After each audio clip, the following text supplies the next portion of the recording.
κύριε Γκουδέλη, θα θέλαμε να μας πείτε σε τι διαφέρει η αρθροπλαστική ισχύου άλμης με τις προηγούμενες μεθόδους.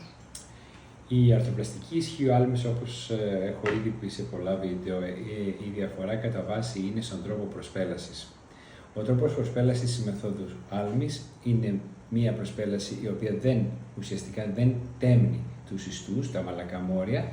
Αυτομάτως από τη στιγμή που δεν τέμνονται, δεν τραυματίζονται κιόλα, δεν έχουμε την αιμορραγία, δεν έχουμε το μεταχειρητικό πόνο που έχουμε με τις προηγούμενες μεθόδους και βέβαια κερδίζουμε και από σταθερότητα. Δεν διαταράσσουμε δηλαδή την εμβιομηχανική της άρθρωσης καθόλου. Θα μπορούσαμε να προσομοιάσουμε την τεχνική άλμη με τον φυσιολογικό τοκετό σε σχέση με την καισαρική τομή που γίνεται και προσομοιάζονται οι άλλες μεθόδους. Γιατί ουσιαστικά δεν κόβουμε κάτι, αλλά διαχωρίζουμε και έτσι αφήνουμε τους ιστούς ατραυμάτιστους και βέβαια και είναι και η αιτία της γρήγορης αποκατάστασης και της πολύ μικρής απώλειας αίματος που έχουμε.